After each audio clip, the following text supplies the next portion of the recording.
Wasn't that like from that movie, Forrest Gump? Life is Life is like a box of chocolates, life right? is like a box. You get what you get, and you don't get upset. Isn't that what he said? I don't know. I Yeah. just remember that one line. I'll tell you what. But for some reason, we're being tested. We are being fucked with and tested, and I don't think Mercury's in retrograde, but that's what it feels like, folks. Yeah. I don't know. I think we just came out of a brutal production meeting. Tempers were. I don't know why everybody's getting so hostile. I mean, it's a relaxing show. It's entertaining. It's elevating. It's educating. Yeah. And for some reason, tensions are high. Except for with Bones. Bones has had the stiff upper lip, He never and changes that expression. he's really, really maintained an elevation above the fray. Yeah. Very good, Bones. Very good. Very good. Excellent. Excellent, Bones. I'm not even enthusiastically clapping for Bones today. Oh, Matter of fact, come I might on. take Bones and just like, you know what? I think I'm gonna take Bones and I'm gonna get out of here and I'm just gonna throw. You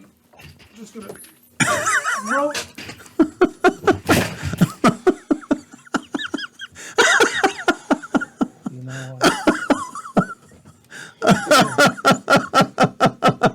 Either he's gonna call.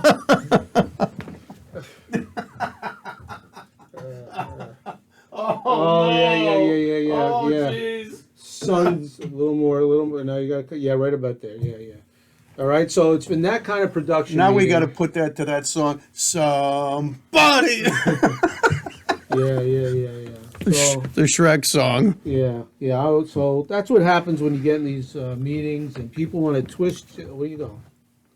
What happened? Are the police here already? There we go. Where's the back door to this place anyway? In case I got it. It's through the bathroom. That's right, the fire escape.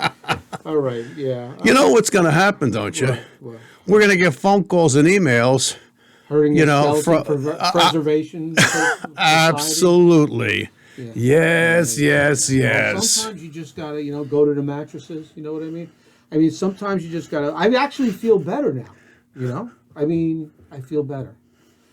We don't condone that. No. That's how you handle things. But No, at some we point, don't. How much can a man take? Or woman? I mean, have you hit your point? Have you hit that boiling point sometimes in life? I mean, how much can you take? I mean, that's a great topic for this episode. When It is a great topic for this episode. Just giving you a little bit more space over here. Fill up, D'Angelo. See, when you throw people around, you start getting a little more respect. See? A little more respect. Right. But I mean, when is enough enough? Now, I've been in situations where somebody's testing you, whether it be a relationship, Yeah. whether it be your boss, a coworker. I mean, when is enough enough? And what do? Go home, complain to your friends, your family. Nobody wants to hear you complain, right? So maybe you just have to handle it the way you got to handle it. Maybe at 61, that's the way we handle things. I don't know. What do you When think? is enough enough? Well, do you want to delve into that? You want to do let's go for it. We'll Yeah, do a yeah. countdown. Oh, that's right. Yeah. See, now I'm so fired up now. Okay. You ready? Boy, Bones triggered you, and he didn't say a word. Well, unfortunately, he was the victim of the production meeting. He was the victim of just being too close to you. Yeah, he's making me nervous. I had an uncle, God bless, I love that Uncle Jim. If you're up there in heaven, he may be down below, because he was, he was a great guy. But he always just say, this guy's making me nervous. This guy's making me nervous. Anytime we went to a diner, shout out to the Lyndhurst Diner. I mean, that was his favorite spot. I would take him there up until his last year on the really? planet. Yeah, Wow. the LD. And, he'd make me nervous. So Bones over my shoulder, I felt claustrophobic. I need room. I need space. I got to do that. So let's have a countdown. Go ahead. 5, 4, 3, 2, 1. Welcome back, friends. Welcome back to another episode of The Jersey Alchemist. And I'm your host, Dr. John Gerard Gallucci. A very calming force. Thank you, Dr. John, for calming me down. And I'm Philip D'Angelo. And Bones was here. He's laying down. But right if now. you tuned in before the countdown, Bones took an early flight.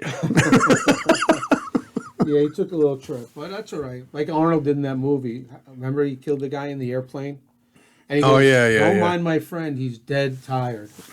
So Bones is a little tired right now. Yeah, Bones is tired. John, Bones take a nap on the couch. when is enough enough? At what point do you stand up to the bully? At what point do you say, "I'm mad as hell, and I'm not going And to I'm take not it going to anymore"? take it anymore. Please. There had to be situations in your life. I mean, I had a coworker in the job I'm currently at who snaked me every chance he could get. And I knew a side of him that nobody else knew. Like the bosses, everybody else, oh, he's this great guy. But yet when it came to me and him and interacting with customers and clients, he would throw me under the bus, jab me, talk bad about me behind my back. But I found out about it until one day I confronted him. You know, like a man, old school, face to face at my advanced age.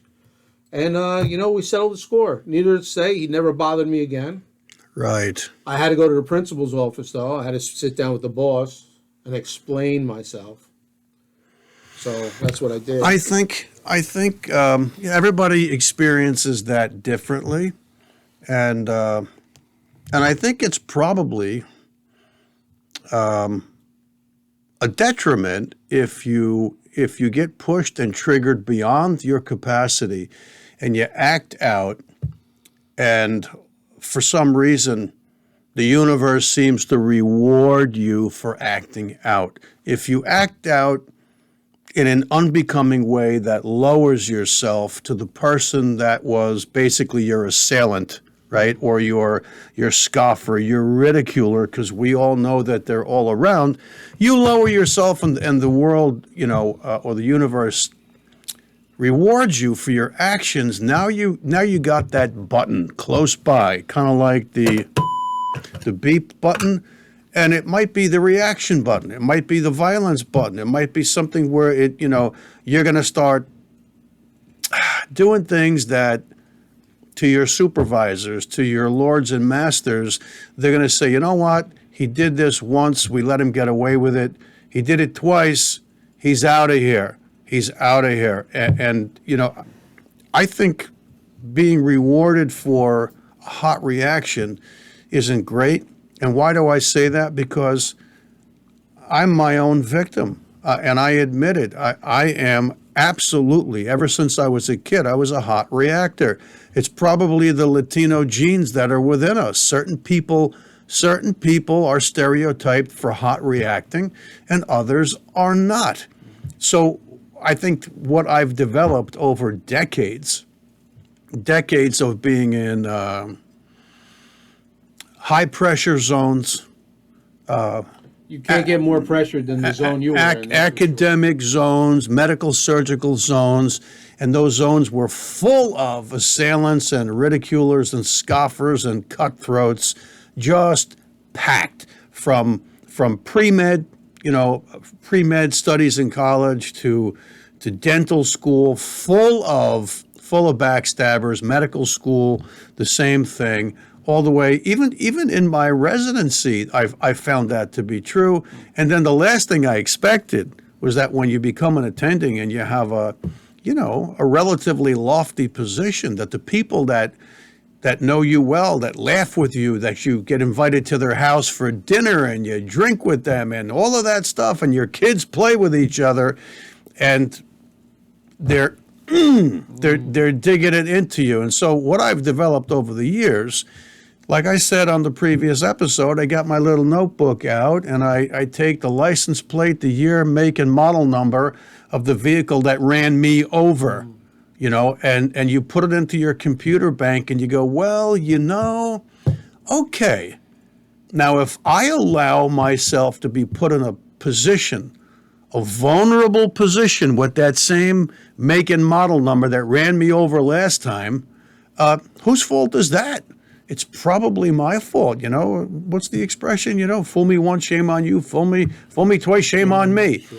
So those people are all over the place, and I've developed a much more comported device or tool.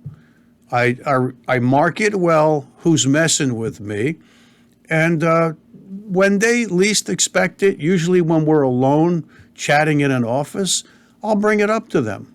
I will bring it up to them, and it's funny. It usually worked for me, and I've made my point abundantly clear in a calm, comported fashion, not in a showy way where bystanders are looking, because that lowers you.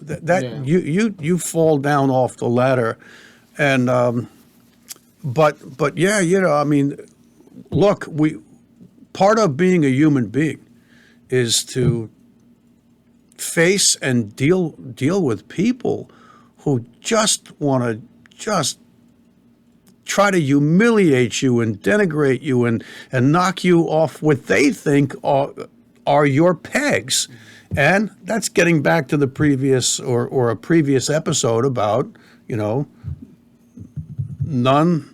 are so empty as those who are full of themselves. And it's not that we're looking to repeat, but you know what? It seems to be that energy is still here. I mean, you know what? You tossed Bones across the room. He's on the couch. Poor Bones. Yeah. But I got to admit, he was talking about you behind your back the other day. Let's see what he does next. So See, that's the next part. I did that on purpose, right? You're going to find the real cutthroat people are the ones that start like this. They go, hey, look, I've got to tell you something. It's really important. You're going to want to hear this. And now you're like, what the fuck?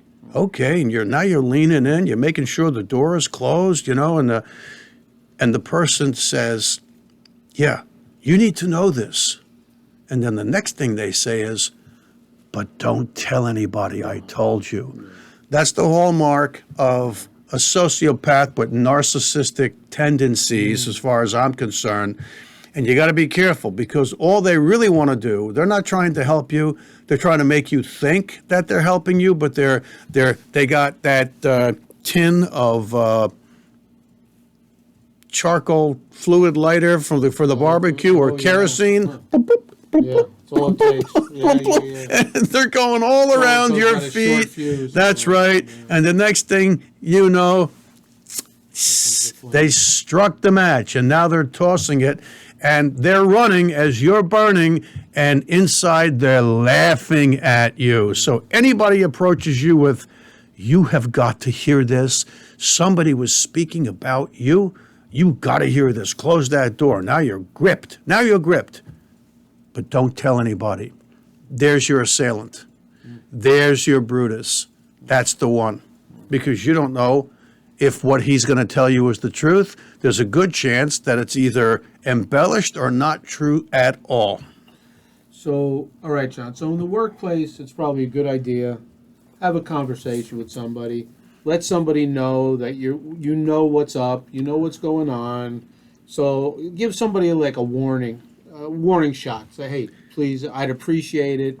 Like gentlemen. That's what you're saying, right? Yeah. Okay. All right. So how about in relationships with our significant others? I mean, how long do you go with absorbing something that you don't agree with your significant other and bring it up to them? Yeah. Or do you just do what I did with, well, no, you don't do that, but you just get really upset. You know what I mean? Right. Hey, Kathy, get over here. I got to show you something. Boom. Hey, front Alex, kick down the steps. God forbid. No. Don't do that. No.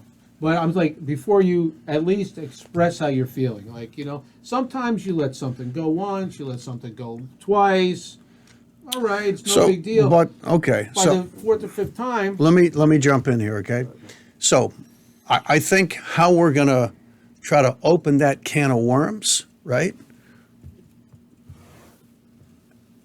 How many times have you been in the position where your girlfriend or your wife, your boyfriend, your husband, whoever your significant other may be, just as long as it's not a fucking chimpanzee, you're okay, all right? Chimps need love too, John. Yeah, koalas, don't be spending time with koalas, nothing like that, right? But what if they said to you, "Oh, I'm cooking tonight, and you're gonna love what I make for you, for us." Okay, and you're all excited, you're at work, can't wait to get home. All right. You're a little bit worried, because you kind of know that they're not the chef of the future. And you get home, and they make some attempt at something that they think in their head that you're going to love, and it fucking sucks. It's offensive to the nose, it's offensive to the eye, and it's offensive to the palate. And you thank them, you dig in. Now what do? My father, a long time ago, God bless my mom and dad, they're both on the other side, they're both deceased. He said to me back in the 40s that my mother was so proud of herself that she was going to make my dad pancakes on a Sunday morning. This is before they were married. So he was invited over to the house. You mean he didn't sleep over the night before? It didn't happen back then. No way. No right? way. And my mother basically made roofing shingles. And my father said that they were completely inedible. Wow. They were unpalatable. There was no way. But of course he said, "Oh, Kathy, these were terrific." And he said it was the biggest mistake he ever made in his life, because then she was thrilled. And every Sunday he had to suffer through the roofing shingles. Yeah. But really, the reason why I backed around and came at it that way is because now you're faced with an issue that you find intolerable. But there's something blocking you because you don't want to be the heavy. You don't want to play the villain in this little scenario. And so now you got to make a decision. You're either going to clam up, accept your fate, and you're going to accept by default your shitty fate, and you're going to be stuck eating the roofing shingles that your wife or girlfriend thinks are pancakes in the morning. So which is worse? And probably the worst end of the deal here is to suffer through the roofing shingles and have your significant other think that you actually like them, because then you're just potentiating her cooking something that's just horrible. And that's not good for anyone. But to bring it up to speed and to massage it up, how many times in our lives have we decided, I can't take this anymore? I can't take this much longer. I am done with this crap. And if it's something that, I think it's all about, and it could be its own episode, boundaries. So many people don't know how to put up boundaries. And I find that a true narcissist, without sounding like Dr. Romney, lecturing about narcissists, but narcissists seem to be experts at putting up boundaries. They will sledgehammer your face if you cross what they set up as their boundaries, but you are supposed to have no boundaries for them to deal with. And then we get a trauma bond going on where we're the victim and we're constantly being sledgehammered by a narcissist. For some reason, we just can't break free, and we think we're going to change the narcissist. Now, narcissist aside, whoever it is, it's the boss at work, it's the associate at work, it's one of your kids, it's your significant other, it's your spouse, it's your next door neighbor who decides he's going to start cutting trees down, and when the branches fall, it destroys your fence. And he acts like it was an act of God, like he had nothing to do with it. Then what do? You can't take it anymore.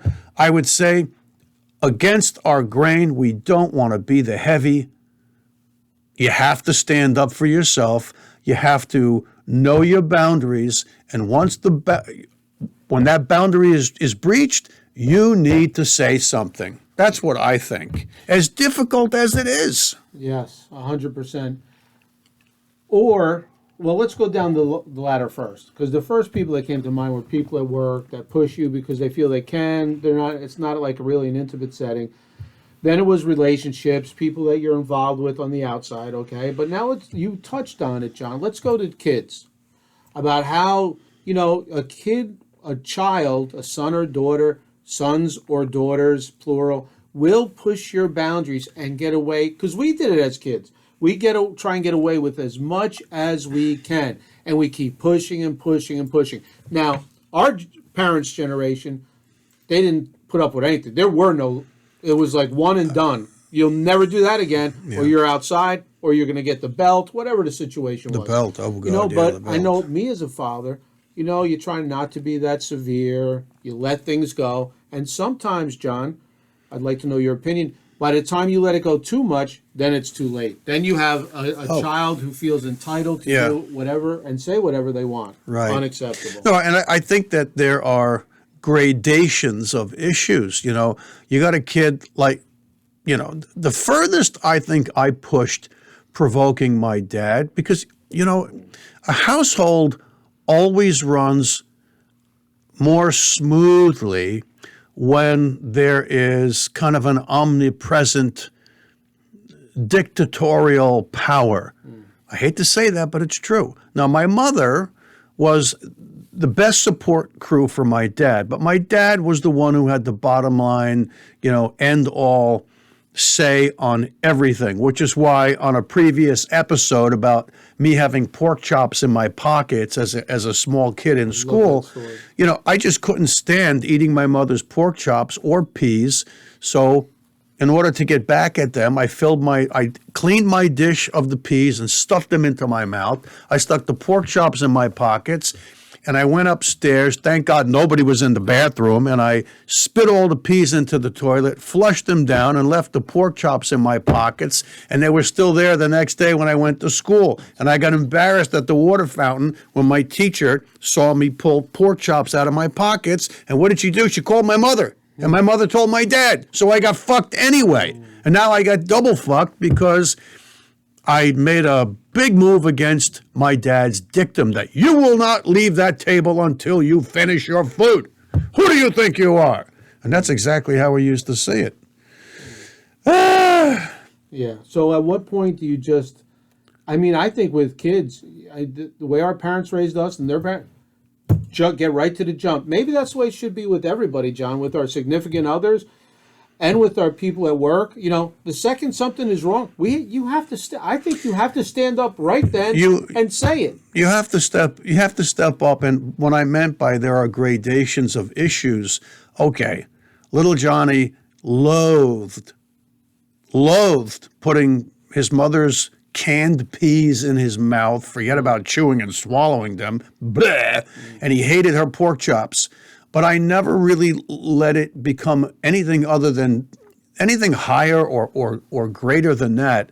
I used to talk to my dad about it, and he would talk to me. So we didn't really have big issues. But as a father, what if one of my daughters came home with a boyfriend that I knew had horrible, horrible issues? Oh, boy. Now what do you do? Now what do you do before she tiptoes up to you teary-eyed and says, I don't know what to do. I didn't mean for this to happen. I'm pregnant. If you couldn't understand me, I'm pregnant. Yeah. Now what do? Because you tolerated the scumbag boyfriend for too long. Now what do you do? Yeah. That's a very situation, because sometimes with kids, John, when you say no, that just makes them even more go to whatever they're. Well, it's like one of my daughters, I told the story before, where she was going to spend the day with her boyfriend, like about an hour north of where her mom and I were living. And and mom and I were divorced, and the mother said to me, "Don't worry, I have a tracking device on her cell phone. I know her GPS, blah blah blah blah blah, and we'll follow her wherever she goes." But my daughter was, in that sense, her mother's daughter. I didn't say she was her father's daughter. She is, but I would not have been so devious to say, "Guess what? Fuck mom. I'm going to go into my cell phone and turn off my GPS tracking device." But that's exactly what my daughter did. So she spent the entire day in a reservoir skinny dipping with her boyfriend. Do you? Good time. Good time. What? How do you know mom wasn't in on it with the daughter? She wasn't in on it. She was pissed. We were both like, "How dare you?" Because you remember that movie Taken with Liam Neeson? Taken. I didn't see it. Oh, it was an amazing movie. And the daughter gave Liam Neeson, the retired Secret Service agent who can kill 90 people with his bare hands. Sure he can. Yeah, right. And the story that she was going to Europe, to France, with her girlfriend's family, but it was really just her and her girlfriend going. And once they got there, they were taken. They were kidnapped by some underworld. So she conveniently lied to dad to call off the dogs. And the wife and the mother. And the mother also lied as well. Oh, the mother lied with the daughter. The mother and the daughter just to put were they divorced, the parents? Yes, of course. Well, there you go. Yeah. There you go. And of course, he was painted as a big dad. You're never big bad. You're never any fun dad. Boy, I haven't heard that 100 times. Never any fun dad, and he was the quite capable intelligence operative who could kill a population with just a glance and all of that stuff. On the phone call, he said he's acquired a certain set of skills. That's what he told the kidnappers. Yeah. Right. And he used them. I love that movie. I'll have to watch it. I've never seen it. Yeah. So what do you do? What do you bring it back to the center? What do you do when you're faced with a situation that's come up over and over again, and you're just no longer going to take the shit? Your capacity to eat shit and swallow it has been exceeded. What do? You have no choice, really, no good choice, other than to stand your ground, point to your borders and your boundaries, not just for yourself, but for others.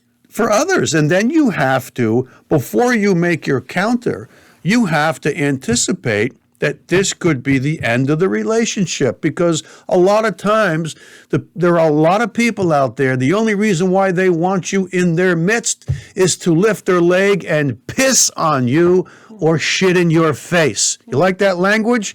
That's what it's all about. That's what it's all about, Alfie. They will piss and they will shit in your face. I don't remember those lyrics, but I love the way you sang them. I copyrighted those lyrics. Of course you did. Thank you. Archangel Michael, help. Yeah.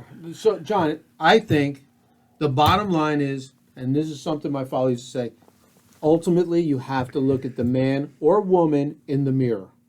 So you have to look in the mirror at yourself, say, how much am I going to take? Am I going to let this go on, or am I going to do something about it? You at least have to express how you feel. Don't sit there, like you used to like to say, a marshmallow, and just take it. You have to let the opposition, if you want to consider them opposition, you have to let them know where you stand immediately. Otherwise, accept the consequences.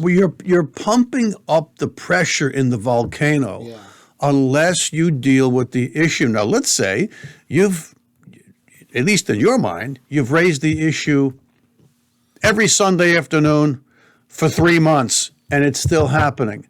Well, you should long ago have outlined and highlighted your boundaries. And if the person is still breaching the boundaries, really, regardless of who they are, you got to say, well, is this relationship worth it?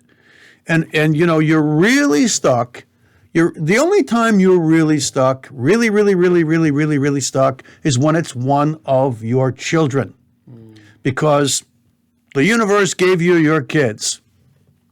That's it. What are you going to do? Half of their genetics are yours, and they're never not going to be your offspring. Even if they leave and say, fuck off, and I'm going, with a stick and a kerchief packed, and I'm going to hitchhike to California from Jersey, and I'm never going to see you again. No matter what, they're still your kid.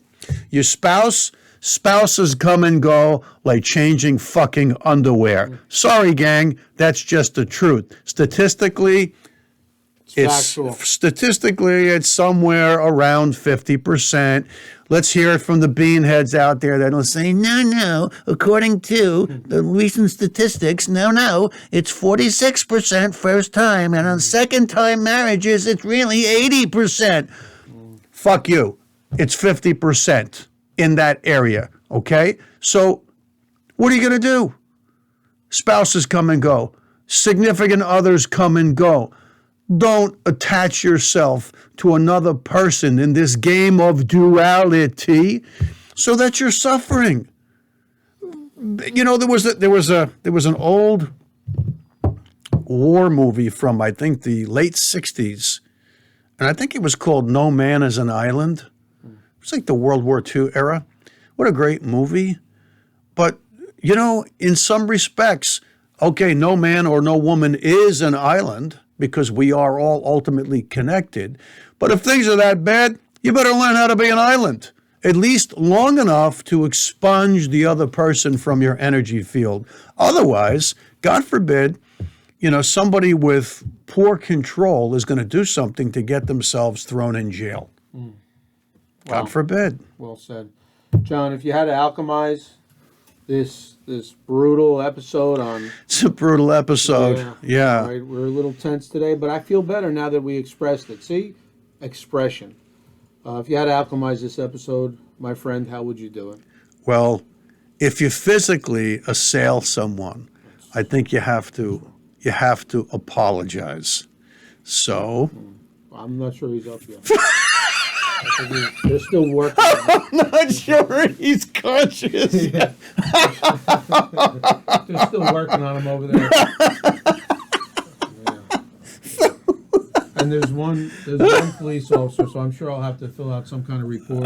Oh my gosh! You may have to be a witness, John, that he provoked me.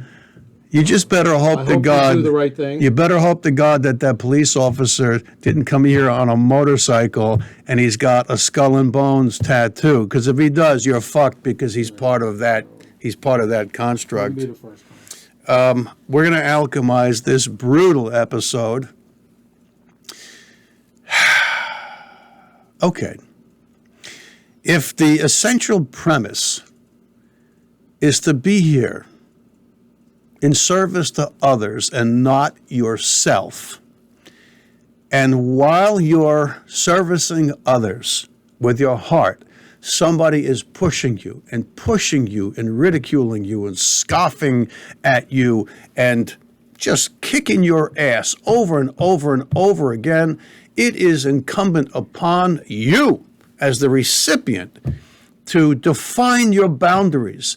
And then at that point, I think you really see, now you're trying to be an island, in a sense, and what you really have to do, because you're under siege, you're being attacked, and it's over and over and over again. I think this is where prayer and meditation is essential. Why?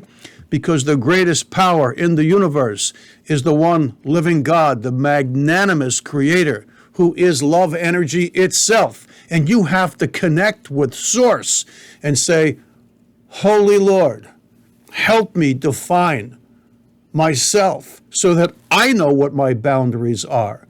I can't be a circus tent when I really want to be a holy temple.